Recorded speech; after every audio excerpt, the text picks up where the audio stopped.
خداوند کے زندہ اور پاک کلام میں سے یسایا کی کتاب اس کا 54 باب۔ اے بانجھ، تو جو بے اولاد تھی نغمہ سرائی کر، تو جس نے ولادت کا درد برداشت نہیں کیا، خوشی سے گا اور زور سے چلا، کیونکہ خداوند فرماتا ہے کہ بے کس چھوڑی ہوئی کی اولاد شوہر والی کی اولاد سے زیادہ بہتر ہے۔ اپنی خیمہ گاہ کو وسیع کر دے، ہاں اپنے مسکنوں کے پردے پھیلا، دریغ نہ کر، اپنی ڈوریاں لمبی اور اپنی میخیں مضبوط کر، اس لیے کہ تو دہنی اور بائیں طرف بڑھے گی، اور تیری نسل قوموں کی وارث ہوگی اور ویران شہروں کو بسائے گی۔ خوف نہ کر، کیونکہ تو پھر پشیمان نہ ہوگی، تو نہ گھبرا، کیونکہ تو پھر رسوا نہ ہوگی اور اپنی جوانی کا ننگ بھول جائے گی اور اپنی بیوگی کی آر کو پھر یاد نہ کرے گی،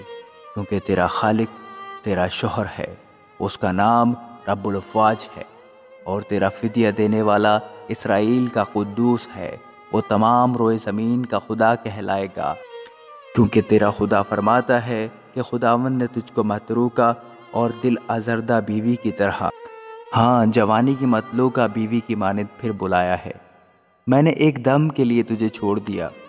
لیکن رحمت کی فراوانی سے تجھے لے لوں گا۔ خداوند تیرا نجات دینے والا فرماتا ہے کہ قہر کی شدت میں نے ایک دم کے لیے تجھ سے منہ چھپایا، پر اب میں ابدی شفقت سے تجھ پر رحم کروں گا،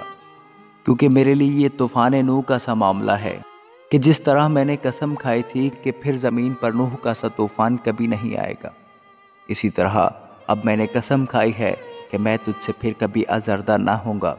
اور تجھ کو نہ گھڑکوں گا۔ خداوند تجھ پر رحم کرنے والا یوں فرماتا ہے کہ پہاڑ تو جاتے رہیں اور ٹیلے ٹل جائیں، لیکن میری شفقت کبھی تجھ پر سے جاتی نہ رہے گی اور میرا صلح کا عہد نہ ٹلے گا۔ اے مصیبت زدہ اور طوفان کی ماری اور تسلی سے محروم، دیکھ میں تیرے پتھروں کو سیاہ ریختہ میں لگاؤں گا اور تیری بنیاد نیلم سے ڈالوں گا۔ میں تیرے کنگروں کو لالوں اور تیرے پھاٹکوں کو شب چراغ اور تیری ساری فصیل بیش قیمت پتھروں سے بناؤں گا،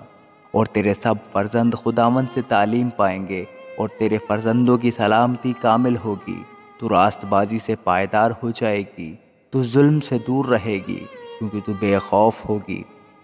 اور دہشت سے دور رہے گی، کیونکہ وہ تیرے قریب نہ آئے گی۔ ممکن ہے کہ وہ کبھی اکٹھے ہوں، پر میرے حکم سے نہیں۔ جو تیرے خلاف جمع ہوں گے وہ تیرے ہی سبب سے گریں گے۔ دیکھ میں نے لوہار کو پیدا کیا جو کوئلوں کی آگ دھونکتا اور اپنے کام کے لیے ہتھیار نکالتا ہے، اور غارت گر کو میں ہی نے پیدا کیا کہ لوٹ مار کرے۔ کوئی ہتھیار جو تیرے خلاف بنایا جائے کام نہ آئے گا، اور جو زبان عدالت میں تجھ پر چلے گی تو اسے مجرم ٹھہرائے گی۔ خداوند فرماتا ہے یہ میرے بندوں کی میراث ہے اور اس کی راست بازی مجھ سے ہے۔ آمین۔